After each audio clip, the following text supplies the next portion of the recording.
नमस्कार दोस्तों। आज मैं आपको मुंशी प्रेमचंद जी की त्रिया चरित्र कहानी सुनाने जा रही हूँ। आइए शुरू करते हैं। भाग 1। सेठ लगनदास जी के जीवन की बगिया फलहीन थी। कोई ऐसा मानवीय, आध्यात्मिक या चिकित्सात्मक प्रयत्न ना था जो उन्होंने ना किया हो। यूँ शादी में एक पत्नी व्रत के कायल थे, मगर ज़रूरत और आग्रह से विवश होकर एक दो नहीं 5 शादियाँ की। यहाँ तक कि उम्र के 40 साल गुजर गए और अंधेरे घर में उजाला ना हुआ। बेचारे बहुत रंजीदा रहते। यह धन संपत्ति, यह ठाट बाट, यह वैभव और यह ऐश्वर्य क्या होंगे? मेरे बाद इनका क्या होगा? कौन इनको भोगेगा? यह ख्याल बहुत अफसोसनाक था। आखिर यह सलाह हुई कि किसी लड़के को गोद लेना चाहिए, मगर यह मसला पारिवारिक झगड़ों के कारण सालों तक स्थगित रहा। जब सेठ जी ने देखा कि बीवियों में अब तक बदस्तूर कशमकश हो रही है, तो उन्होंने नैतिक साहस से काम लिया और एक होनहार अनाथ लड़के को गोद ले लिया। उसका नाम रखा गया मगनदास। उसकी उम्र 5-6 साल से ज़्यादा ना थी। बला का ज़हीन और तमीज़दार, मगर औरतें सब कुछ कर सकती हैं, दूसरे के बच्चे को अपना नहीं समझ सकती। यहाँ तो 5 औरतों का साझा था। अगर एक उसे प्यार करती तो बाकी 4 औरतों का फ़र्ज़ था कि उससे नफ़रत करें। हाँ, सेठ जी उसके साथ बिल्कुल अपने लड़के की सी मोहब्बत करते थे। पढ़ाने को मास्टर रखे, सवारी के लिए घोड़े, रईसी ख्याल के आदमी थे। राग रंग का सामान भी मुहैया था। गाना सीखने का लड़के ने शौक किया तो उसका भी इंतज़ाम हो गया। गरज जब मगनदास जवानी पर पहुंचा तो रईसाना दिलचस्पियों में उसे कमाल हासिल था। उसका गाना सुनकर उस्ताद लोग कानों पर हाथ रखते। शहसवार ऐसा कि दौड़ते हुए घोड़े पर सवार हो जाता।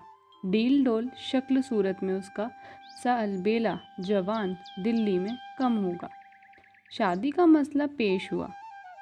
नागपुर के करोड़पति सेठ मक्खन लाल बहुत लहराए हुए थे। उनकी लड़की से शादी हो गई। धूमधाम का जिक्र किया जाए तो किस्सा वियोग की रात से भी लंबा हो जाए। मक्खन लाल का उसी शादी में दिवाला निकल गया।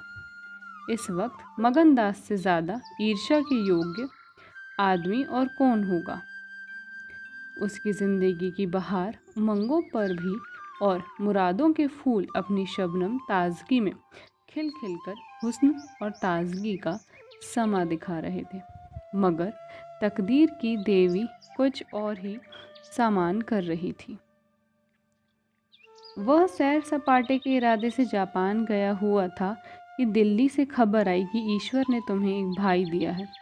मुझे इतनी खुशी है कि ज़्यादा अरसे तक जिंदा ना रह सकूं। तुम बहुत जल्द लौट आओ। मगनदास के हाथ से तार का कागज़ छूट गया और सर में ऐसा चक्कर आया कि जैसे किसी ऊंचाई से गिर पड़ा है। भाग 2। मगनदास का किताबी ज्ञान बहुत कम था, मगर स्वभाव की सज्जनता से वह खाली हाथ ना था। हाथों की उदारता ने, जो समृद्धि का वरदान है, हृदय को भी उदार बना दिया था। उसे घटनाओं की इस काया पलट से दुख तो ज़रूर हुआ, आखिर इंसान ही था। मगर उसने धीरज से काम लिया और एक आशा और भय की मिलीजुली हालत में देश को रवाना हुआ। रात का वक्त था। जब अपने दरवाजे पर पहुंचा तो नाच गाने की महफिल सजी देखी। उसके कदम आगे ना बढ़े। वह लौट पड़ा और एक दुकान के चबूतरे पर बैठकर सोचने लगा कि अब क्या करना चाहिए। इतना तो उसे यकीन था कि सेठ जी उसके साथ कभी भलमनसी और मोहब्बत से पेश आएंगे, बल्कि शायद अब और भी कृपा करने लगे। सेठानियों भी अब उसके साथ गैरों सा बर्ताव ना करेंगी। मुमकिन है कि मजली बहू, जो इस बच्चे की खुश नसीब माँ थी, उससे दूर दूर रहे, मगर बाकी चारों सेठानियों की तरफ से सेवा सत्कार में कोई शक नहीं था। उनकी डह से वह फ़ायदा उठा सकता था। उसके स्वाभिमान ने यह गवारा ना किया कि जिस घर में मालिक की हैसियत से रहता था, उसी घर में अब एक आश्रित की हैसियत से ज़िंदगी बसर करे। उसने फैसला कर लिया कि यह रहना मुनासिब है। ना मसलहत, मगर जाऊं कहाँ? ना कोई ऐसा फ़न सीखा, ना कोई ऐसा इल्म हासिल किया जिससे रोज़ी कमाने की सूरत पैदा होती। रईसाना दिलचस्पियों उसी वक्त तक कद्र की निगाह से देखी जाती हैं जब तक कि वे रईसों के आभूषण रहें। जीविका बनकर वे सम्मान के पद से गिर जाती हैं। अपनी रोज़ी हासिल करना तो उसके लिए कोई ऐसा मुश्किल काम ना था। किसी सेठ साहूकार के यहाँ मुनीम बन सकता था, किसी कारखाने की तरफ से एजेंट हो सकता था, मगर उसके कंधों पर एक भारी जुआ रखा हुआ था। उसे क्या करे? एक बड़े सेठ की लड़की जिसने लाड़ प्यार से परवरिश पाई, उससे यह कंगाली की तकलीफ़ें क्यों कर झेली जाएंगी? क्या मक्खन लाल की लाडली बेटी एक ऐसे आदमी के साथ रहना पसंद करेगी जिसे रात की रोटी का भी ठिकाना नहीं? मगर इस फिक्र में अपनी जान क्यों खपाऊं? मैंने अपनी मर्जी से शादी नहीं की। मैं बराबर इनकार करता रहा। सेठ जी ने ज़बरदस्ती मेरे पैरों में बेड़ी डाली है। अब वही इसके जिम्मेदार हैं। मुझसे कोई वास्ता नहीं। लेकिन जब उसने दोबारा ठंडे दिल से इस मसले पर गौर किया तो बचाव की कोई सूरत नज़र नहीं आई। आखिरकार उसने यह फैसला किया कि पहले नागपुर चलूं, ज़रा उन महारानी के तौर तरीके देखूं, बाहर ही बाहर उनके स्वभाव की मिजाज की जांच करूं। उस वक्त तय करूंगा कि मुझे क्या करना चाहिए। अगर रईसी की बू उनके दिमाग से निकल गई है और मेरे साथ रूखी रोटियां खाने उन्हें मंजूर है तो इससे अच्छा फिर और क्या। लेकिन अगर वह अमीरी ठाट बाट के हाथों बिकी हुई है तो मेरे लिए रास्ता साफ है। फिर मैं हूँ और दुनिया का गम। ऐसी जगह जाऊँ जहाँ किसी परिचित की सूरत सपने में भी ना दिखाई दे। गरीबी की जिल्लत नहीं रहती अगर अजनबियों में ज़िंदगी बसर की जाए। यह जानने पहचानने वालों की कनखियाँ और कनबत्तियाँ हैं जो गरीबी को यंत्रणा बना देती है। इस तरह दिल में ज़िंदगी का नक्शा बनाकर मगनदास अपनी मर्दाना हिम्मत के भरोसे पर नागपुर की तरफ चला। उस मल्लाह की तरह जो किश्ती और पाल के बगैर नदी की उमड़ती हुई लहरों में अपने मन को डाल दे। भाग 3। शाम के वक्त सेठ मक्खनलाल के सुंदर बगीचे में सूरज की पीली किरणें मुरझाए हुए फूलों से गले मिलकर विदा हो रही थी। बाग के बीच में एक पक्का कुआं था और एक मौलसीरी का पेड़। कुएं के मुंह पर अंधेरे की नीली सी नकाब थी। पेड़ के सिर पर रोशनी की सुनहरी चादर। इस समय एक नौजवान थका मांदा कुएं पर आया और लोटे से पानी भरकर पीने के बाद जगत पर बैठ गया। मालिन ने पूछा, कहाँ जाओगे? मगनदास ने जवाब दिया कि जाना तो था बहुत दूर, मगर यही रात हो गई है। यहाँ कहीं ठहरने का ठिकाना मिल जाएगा? मालिन, चले जाओ सेठ जी की धर्मशाला में, बड़े आराम की जगह है। मगनदास, धर्मशाला में तो मुझे ठहरने का कभी संयोग नहीं हुआ। कोई हर्ज ना हो तो यूं ही पड़ा रहूं। यहाँ कोई रात को रहता है? मालिन, भाई, मैं यहाँ ठहरने को ना कहूँगी। यह बाई जी की बैठक है। झरोखे में बैठकर सैर किया करती हैं। कहीं देखभाल ले तो मेरे सिर में एक बाल भी ना रहे। मगनदास, बाई जी कौन? मालिक, यही सेठ जी की बेटी इंदिराबाई। मगनदास, यह गजरे उन्हीं के लिए बना रही हो क्या? मालिन, हाँ, और सेठ जी के यहाँ है ही कौन? फूलों के गहने बहुत पसंद करती हैं। मगनदास, शौकीन औरत मालूम होती हैं। मालिन, भाई, यही तो बड़े आदमियों की बातें हैं। वे शौक ना करे तो हमारा तुम्हारा निभा कैसे हो? और धन है किस लिए? अकेली जान पर 10 लौंडियाँ हैं। सुना करती थी कि भगवान आदमी का हल भूत जोतता है। वह अपनी आंखों देखा। आप ही आप पंखा चलने लगा। आप ही आप सारे घर में दिन का सा उजाला हो जाए। तुम झूठ समझते होंगे, मगर मैं आंखों देखी बात कहती हूँ। उस गर्व की चेतना के साथ जो किसी नादान आदमी के सामने अपनी जानकारी के बयान करने में होता है, बूढ़ी मालिन अपनी सर्वज्ञता का प्रदर्शन करने लगी। मगनदास ने उकसाया होगा, भाई, बड़े आदमी की बातें निराली होती हैं। लक्ष्मी के बस में सब कुछ है, मगर अकेली जान पर 10 लौंडियाँ? समझ में नहीं आता। मालिन ने बुढ़ापे के चिड़चिड़ेपन से जवाब दिया। तुम्हारी समझ मोटी हो तो कोई क्या करे। कोई पान लगाती है, कोई पंखा झलती है, कोई कपड़े पहनाती है। 2000 रुपये में तो सेज गाड़ी आई थी। चाहो तो मुंह देख लो, उस पर हवा खाने जाती हैं। एक बंगालिन गाना बजाना सिखाती है, मेम पढ़ाने आती हैं, शास्त्री जी संस्कृत पढ़ाते हैं। कागज पर ऐसी मूरत बनाती हैं कि अब बोली और अब बोली। दिल की रानी है, बेचारी के भाग फूट गए। दिल्ली के सेठ लगनदास के गोद लिए हुए लड़के से ब्याह हुआ था, मगर राम जी की लीला 70 बरस के मुर्दों को लड़का दिया। कौन पति आएगा। जब से यह सुनावनी आई है तब से बहुत उदास रहती है। एक दिन रोती थी, मेरे सामने की बात है। बाप ने देख लिया, समझाने लगे। लड़की को बहुत चाहते हैं, सुनती हूँ दामाद को यहीं बुलाकर रखेंगे। नारायण करे, मेरी रानी दूधो नहाए पूतो फले। माली मर गया था, उन्होंने आड़ ना ली होती तो घर भर के टुकड़े मांगती। मगनदास ने एक ठंडी सांस ली। बेहतर है अब यहाँ से अपनी इज्जत आबरू लिए हुए चल दो, यहाँ मेरा निभाना होगा। इंदिरा रईस जादी है, तुम इस काबिल नहीं हो कि उसके शौहर बन सको। मालिन से बोला तो धर्मशाला में जाता हूँ, जाने वहाँ खाट वाट मिल जाती है कि नहीं, मगर रात ही तो काटनी है, किसी तरह कट ही जाएगी। रईसों के लिए मखमली गद्दे चाहिए, हम मजदूरों के लिए पुआल की बहुत है। यह कहकर उसने लुटिया उठाई, डंडा संभाला और दर्द भरे दिल से एक तरफ चल दिया। उस वक्त इंदिरा अपने झरोके पर बैठी हुई इन दोनों की बातें सुन रही थी। कैसा संयोग है कि स्त्री को स्वर्ग की सब सिद्धियां प्राप्त है और फिर उसका पति आवारा की तरह मारा मारा फिर रहा है, उसे रात काटने का ठिकाना नहीं। भाग 4। मगनदास निराश विचारों में डूबा हुआ शहर से बाहर निकल आया और एक सराय में ठहरा, जो सिर्फ इसलिए मशहूर थी कि वहाँ शराब की एक दुकान थी। यहाँ आसपास से मजदूर लोग आ आकर अपने दुख को भुलाया करते थे। जो भूले भटके मुसाफिर यहाँ ठहरते, उन्हें होशियारी और चौकसी का व्यवहारिक पाठ मिल जाता। मगनदास थका मांदा था ही, एक पेड़ के नीचे चादर बिछाकर सो रहा था, और जब सुबह को नींद खुली तो उसे किसी पीर औलिया के ज्ञान की सजीव दीक्षा का चमत्कार दिखाई पड़ा। जिसकी पहली मंजिल वैराग्य है, उसकी छोटी सी पोटली जिसमें 2 एक कपड़े और थोड़ा सा रास्ते का खाना और लुटिया डोर बंधी हुई थी, गायब हो गई।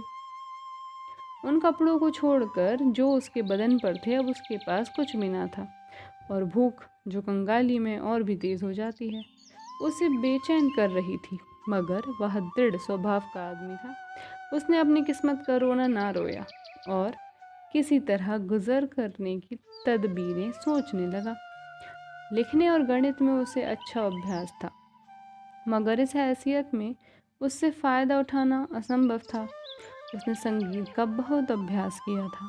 किसी रसिक राइस के दरबार में उसकी कद्र हो सकती थी, मगर उसके पुरुषोचित अभिमान ने से पेशे को अख्तियार करने इजाज़त ना दी। हाँ, वह आला दर्जे का घुड़सवार था और यह फन मज़े में पूरी शान के साथ उसकी रोज़ी का साधन बन सकता था। यह पक्का इरादा करके उसने हिम्मत से कदम आगे बढ़ाए। ऊपर से देखने पर यह बात यकीन के काबिल नहीं मालूम होती, मगर वह अपना बोझ हल्का हो जाने से इस वक्त बहुत उदास नहीं था। मर्दाना हिम्मत का आदमी ऐसी मुसीबतों को उसी निगाह से देखता है जिसमें एक होशियार विद्यार्थी परीक्षा के प्रश्नों को देखता है। उसी अपनी हिम्मत आजमाने का, एक मुश्किल से जूझने का मौका मिल जाता है। उसकी हिम्मत अनजाने ही मजबूत हो जाती है। अक्सर ऐसे मार्के मर्दाना हौसले के लिए प्रेरणा का काम देते हैं। मगनदास इस जोश से कदम बढ़ाता चला जाता था कि जैसे कामयाबी की मंजिल सामने नजर आ रही है, मगर शायद वहाँ के घोड़ों ने शरारत और बिगड़ैलपन से तौबा कर ली थी, या ये स्वाभाविक रूप से बहुत मज़े में धीमे धीमे चलने वाले थे। वह जिस गांव में जाता निराशा को उकसाने वाला जवाब पाता। आखिरकार शाम के वक्त जब सूरज अपनी आखिरी मंजिल पर जा पहुंचा था, उसकी कठिन मंजिल तमाम हुई। नागरघाट के ठाकुर अटल सिंह ने उसकी चिंता को समाप्त किया। यह एक बड़ा गांव था। पक्के मकान बहुत थे, मगर उनमें प्रेतात्माएं आबाद थीं। कई साल पहले प्लेग ने आबादी के बड़े हिस्से को इस क्षणभंगुर संसार से उठाकर स्वर्ग में पहुंचा दिया था। इस वक्त प्लेग के बचे कुचे हुए लोग गांव के नौजवान और शौकीन जमींदार साहब और हल्के के कारगुजार और रोबीले थानेदार साहब थे। उनकी मिली जुली कोशिशों से गांव में सदियों का राज था। धन दौलत को लोग जान का अजाब समझते थे, उसे गुनाह की तरह छुपाते थे। घर घर में रुपए रहते हुए लोग कर्ज ले लेकर खाते और फटे हालों की तरह रहते। इसी में निभा था। काजल की कोठरी थी, सफ़ेद कपड़े पहनना, उन पर धब्बा लगाना था। हुकूमत और ज़बरदस्ती का बाजार गर्म था। अहीरों के यहाँ आजिन के लिए दूध भी ना था। खाने में दूध की नदी बहती थी। मवेशी खाने के मुहर्रिर दूध की कुल्लियाँ करती थी। इसी अंधेर नगरी को मगनदास ने अपना घर बनाया। ठाकुर साहब ने असाधारण उदारता से काम लेकर उसे रहने के लिए एक मकान भी दे दिया, जो केवल बहुत व्यापक अर्थों में मकान कहा जा सकता था। इसी झोपड़ी में वह एक हफ्ते से जिंदगी के दिन काट रहा है। उसका चेहरा जर्द है और कपड़े मैले हो रहे हैं, मगर ऐसा मालूम होता है कि उस अब इन बातों की अनुभूति ही नहीं रही। जिंदा है, मगर जिंदगी रुखसत हो गई। हिम्मत और हौसला मुश्किल को आसान कर सकते हैं, आंधी और तूफान से बचा सकते हैं, मगर चेहरे को खिला सकना उनके सामर्थ्य से बाहर है। टूटी हुई नाव पर बैठकर मल्हार गाना हिम्मत का काम नहीं, हिमाकत का काम है। एक रोज़ जब शाम के वक्त वह अंधेरे में खाट पर पड़ा हुआ था, एक औरत उसके दरवाजे पर आकर भीख मांगने लगी। मगनदास का आवाज़ परिचित जान पड़ी। बाहर आकर देखा तो वही चंपा मालिन थी, कपड़े तार तार, मुसीबत की रोती हुई तस्वीर। बोला, मालिन तुम्हारी ये क्या हालत है, मुझे पहचानती हो? मालिन ने चौंक कर देखा और पहचान गई। रोकर बोली, बेटा अब बताओ मेरा कहाँ ठिकाना लगे।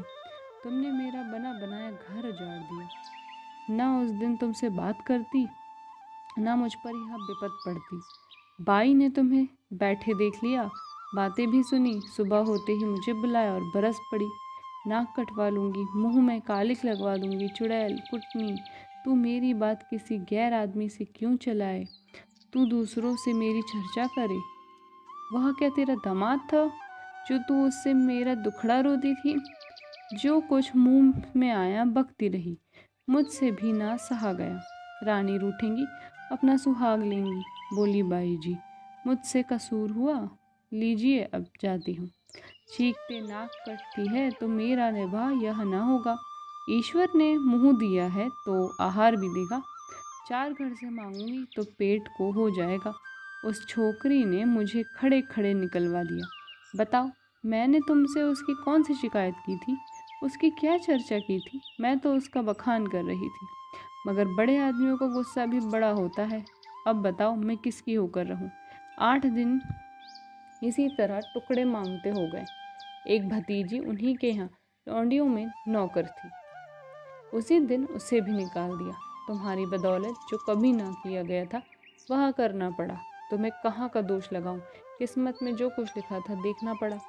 मगनदास सन्नाटे में आ गया। ओह मिजाज का यह हाल, यह घमंड, यह शान। मालिक का इत्मीनान दिलाया। उसके पास अगर दौलत होती तो उसे माला माल कर देता। सेठ मक्खनलाल की बेटी को भी मालूम हो जाता कि रोज़ी की कुंजी उसी के हाथ में है। बोली, तुम फिक्र ना करो, मेरे घर में आराम से रहो। अकेले मेरा जी भी नहीं लगता।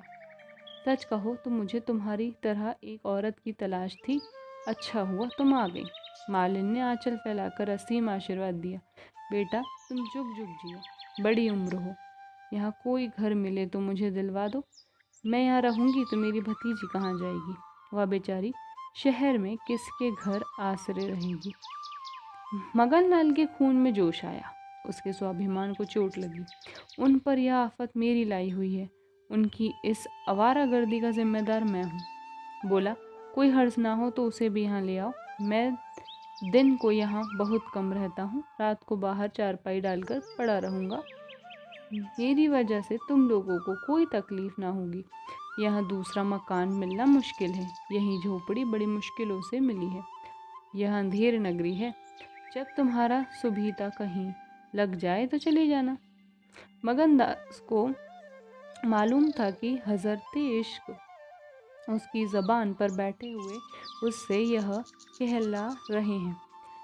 क्या यह ठीक है कि इश्क पहले माशूक के दिल में पैदा होता है? नागपुर इस गांव से 20 मील की दूरी पर था। चंपा उसी दिन चली गई और तीसरे दिन रंभा के साथ लौट आई। यह उसकी भतीजी का नाम था। उसके आने से झोपड़े में जान सी आ गई थी।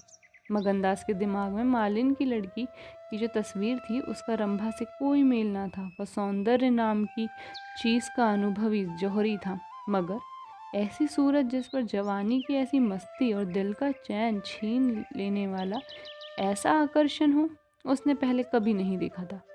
उसकी जवानी का चांद अपनी सुनहरी और गंभीर शान के साथ चमक रहा था। सुबह का वक्त था। मगनदास दरवाजे पर पड़ा ठंडी ठंडी हवा का मजा उठा रहा था। रंभा सिर पर घड़ा रख के पानी भरने को निकली।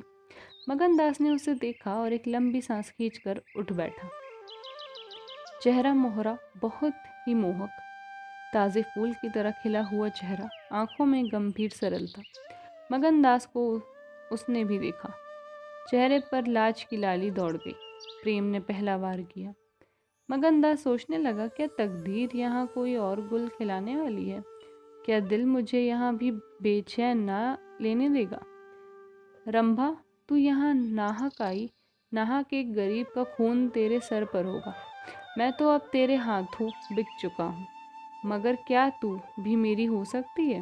लेकिन नहीं, इतनी जल्दबाजी ठीक नहीं। दिल का सौदा सोच समझ कर करना चाहिए। तुमको अभी जब्त करना होगा।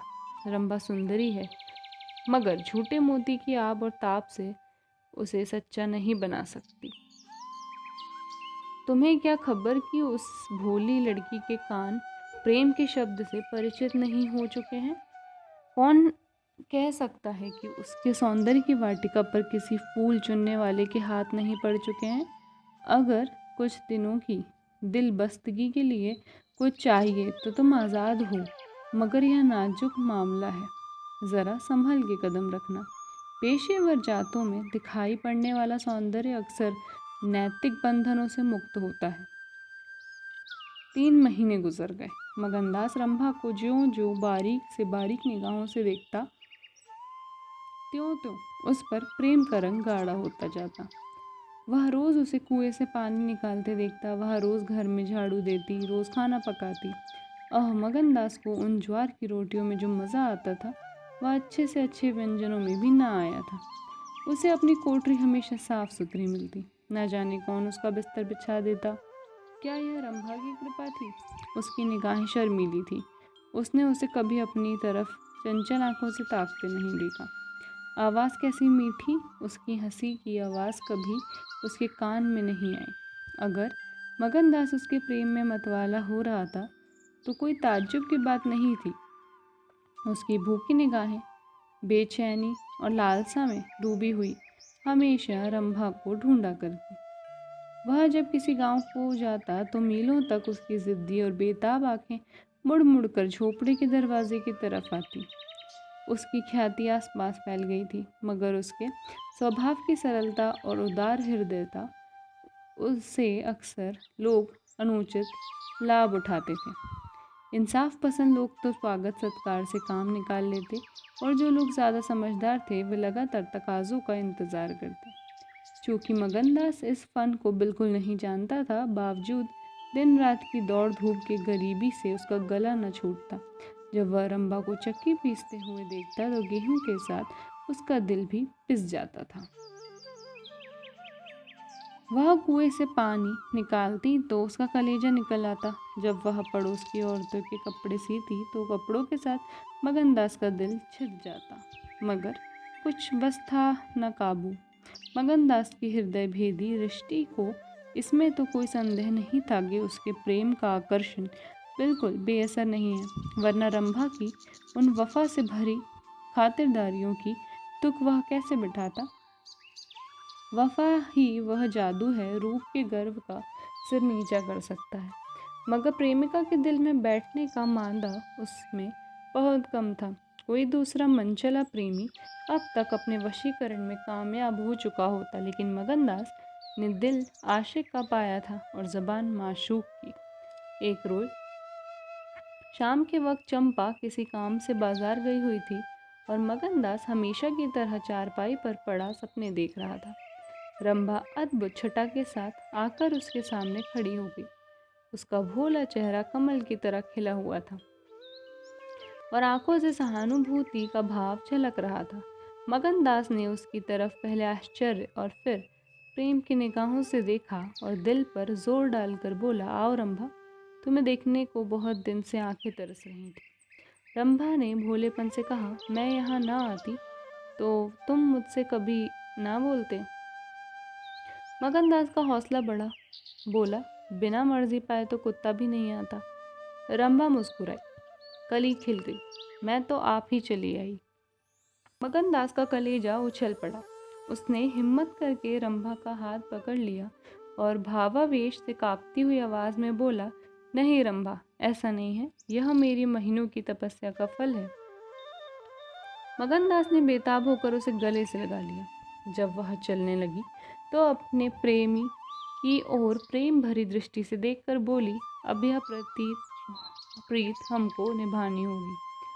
पौ फटने की वक्त जब सूर्य देवता के आगमन की तैयारियां हो रही थी, मगनदास की आंखें खुली रंभा आटा पीस रही थी।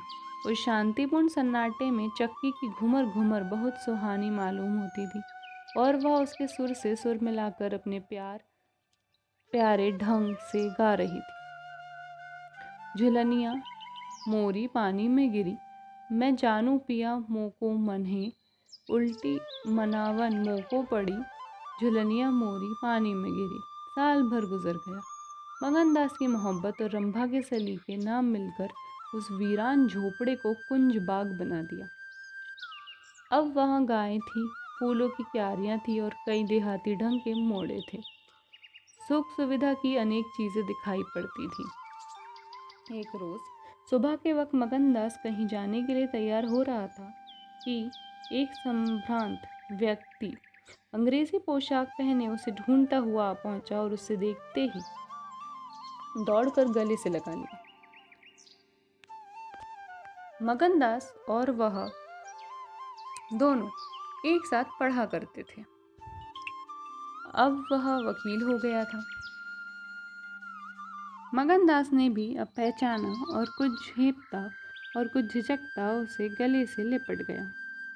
बड़ी देर तक दोनों दोस्त बातें करते रहे। बातें क्या थी, घटनाओं और संयोगों की एक लंबी कहानी थी। कई महीने हुए सेठ लगन का छोटा बच्चा चेचक की नज़र हो गया।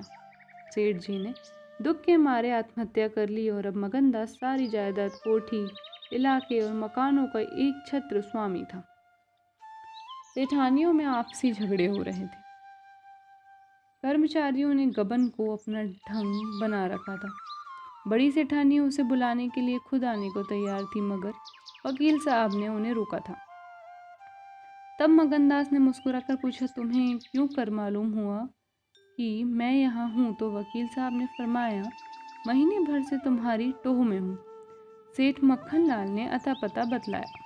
तुम दिल्ली पहुँचे और मैंने अपने महीने भर का बिल पेश किया। रंभा अधीर हो रही थी कि यह कौन है और इनमें क्या बातें हो रही हैं।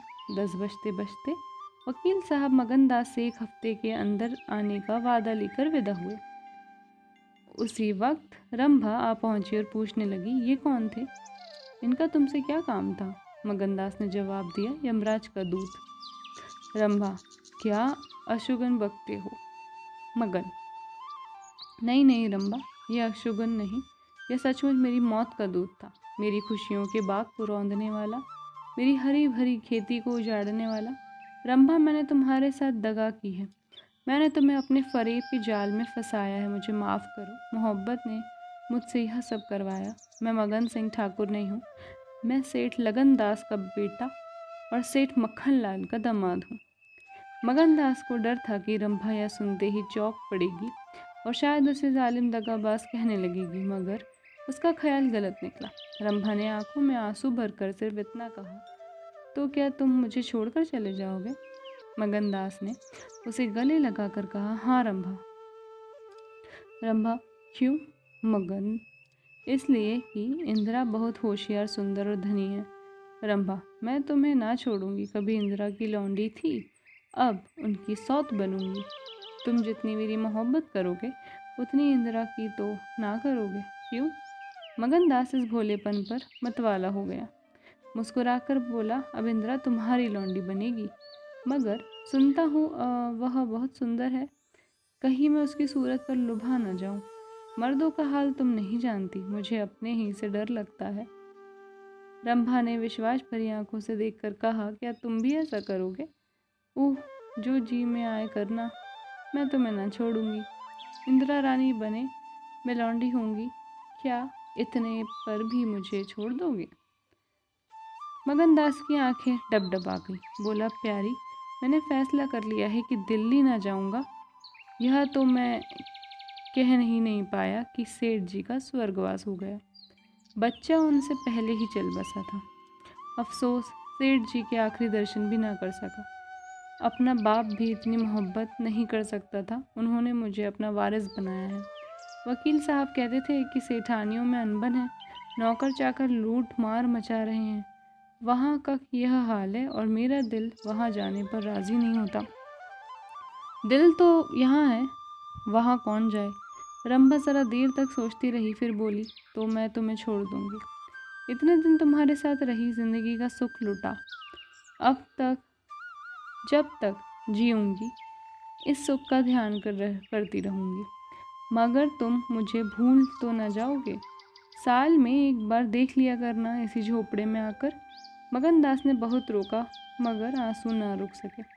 बोले, रंभा, ऐसी बात ना करो, कलेजा बैठ जाता है। मैं तुम्हें छोड़ नहीं सकता, इसलिए नहीं कि तुम्हारे ऊपर कोई एहसान है। तुम्हारी खातिर नहीं, अपनी खातिर। वह शांति, वह प्रेम, वह आनंद जो मुझे यहाँ मिलता है और कहीं नहीं मिल सकता। खुशी के साथ जिंदगी बसर हो, यही मनुष्य के जीवन का लक्ष्य है। मुझे ईश्वर ने यह खुशी यहाँ दे रखी है, तो मैं उसे क्यों छोड़ूं? धन दौलत को मेरा सलाम है, मुझे उसकी हवस नहीं है।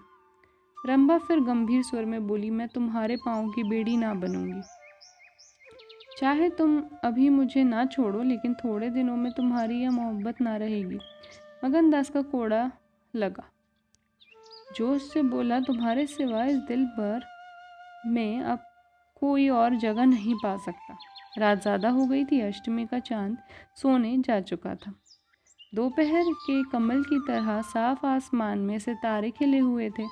किसी खेत के रखवाले की बांसुरी की आवाज़, जिसे दूरी ने तासीर, सन्नाटे ना सुरीलापन और अंधेरे ने आत्मिकता का आकर्षण दे दिया था, कानों में आ जा रही थी, जैसे कोई पवित्र आत्मा नदी के किनारे बैठी हुई अब पानी की लहरों से या दूसरे किनारे के खामोश अपनी तरफ खींचने वाले पेड़ों से अपनी जिंदगी की गम की कहानी सुना रही है। मगन दास सो गया, मगर रंभा की आंखों में नींद न आई। भाग 6।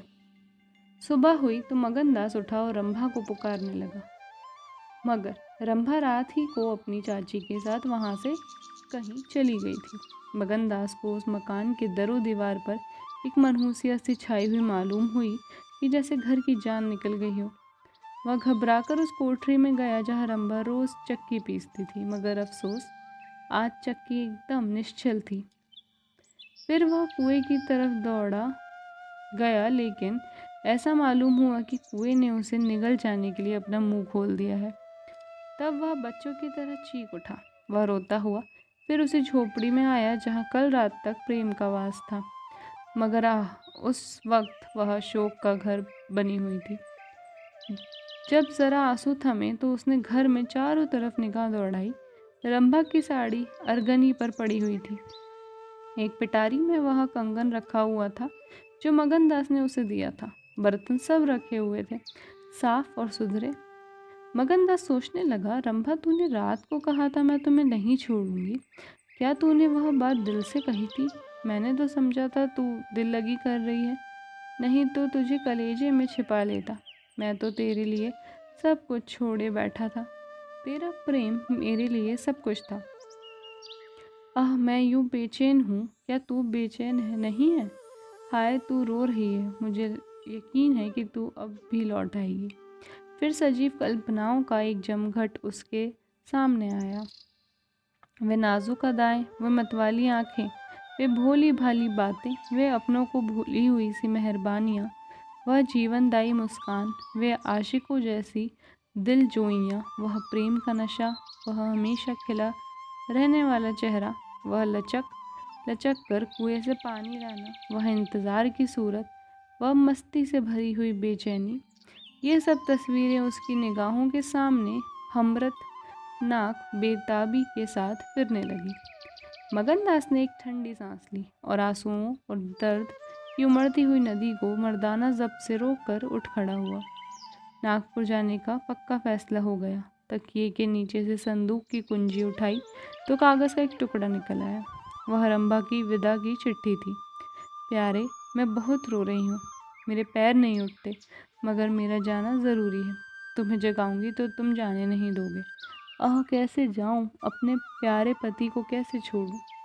किस्मत मुझसे यह आनंद का घर छुड़वा रही है। मुझे बेवफा ना कहना, मैं तुमसे फिर कभी मिलूंगी। मैं जानती हूँ कि तुमने मेरे लिए यह सब कुछ त्याग दिया है, मगर तुम्हारे लिए ज़िंदगी में बहुत कुछ उम्मीदें हैं। मैं अपनी मोहब्बत की धुन में तुम्हें उन उम्मीदों से क्यों दूर रखूं? अब तुमसे जुदा होती हूँ, मेरी सुध मत भूलना। मैं तुम्हें हमेशा याद रखूंगी। यह आनंद के दिन कभी न भूलूंगी। क्या तुम मुझे भूल सकोगे? तुम्हारी प्यारी रंभा। भाग 7। मगनदास को दिल्ली आए हुए 3 महीने गुजर चुके हैं। इस बीच उसे सबसे बड़ा जो निजी अनुभव हुआ था वह यह था कि रोज़ी की फिक्र और धंधों की बहुतायत से उमड़ती हुई भावनाओं का जोर कम किया जा सकता था।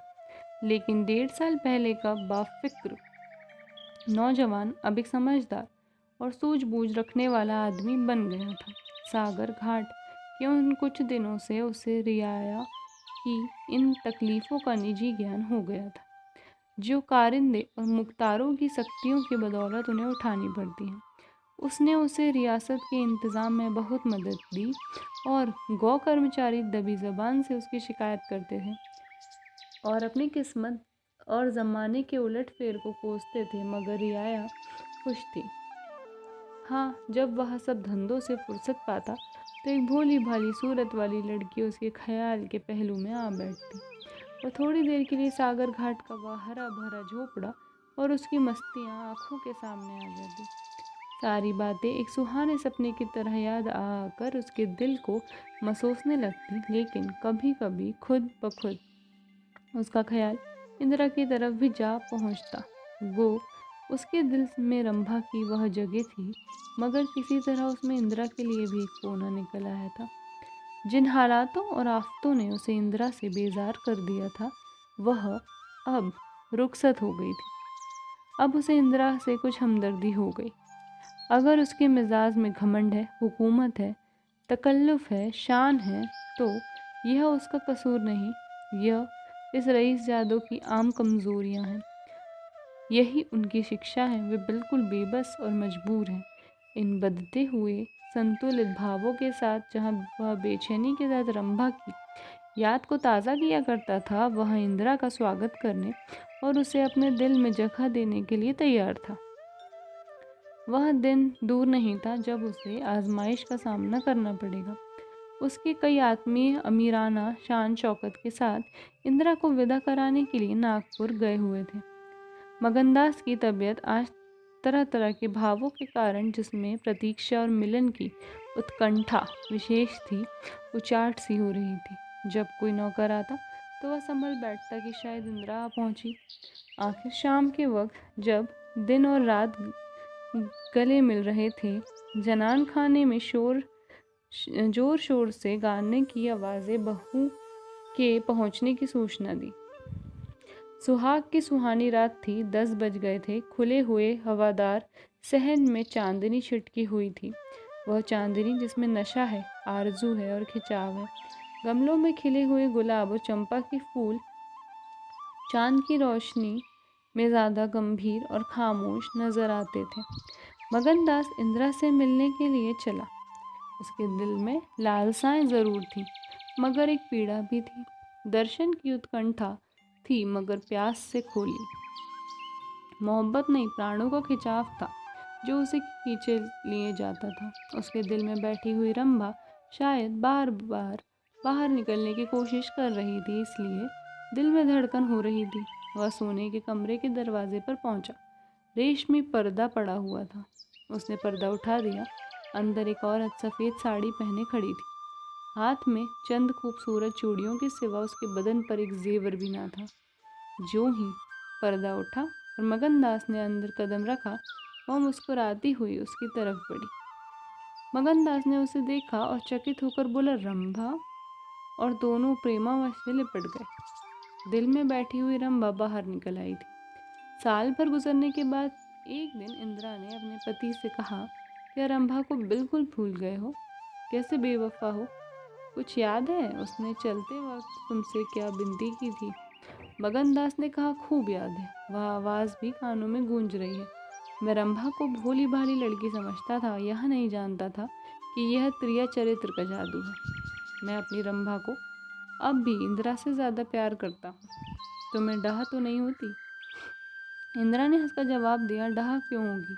तुम्हारी रंभा है तो क्या मेरा मगन सिंह नहीं है? मैं अब भी उस पर मरती हूँ। दूसरे दिन दोनों दिल्ली से एक राष्ट्रीय समारोह में शरीक होने का बहाना करके रवाना हो गए और सागर घाट जा पहुँचे। वह झोपड़ा, वह मोहब्बत का मंदिर, वह प्रेम भवन फूलों और हरियालों से लहरा रहा था। चंपा मालिन उन्हें वहाँ मिली। गांव के जमींदार उनसे मिलने के लिए आए। कई दिन तक फिर मगन सिंह को घोड़े निकालने पड़े। रंभा कुएं से पानी लाती, खाना पकाती, फिर चक्की पीसती और गाती। गांव की औरतें फिर उससे अपने कुर्ते और बच्चों के लेसदार टोपियां सिलवाती हैं। हाँ, इतना ज़रूर कहती हैं कि उसका रंग कैसा निखर आया है, हाथ पांव कैसे मुलायम पड़ गए हैं। किसी बड़े घर की रानी मालूम होती है, मगर स्वभाव वही है।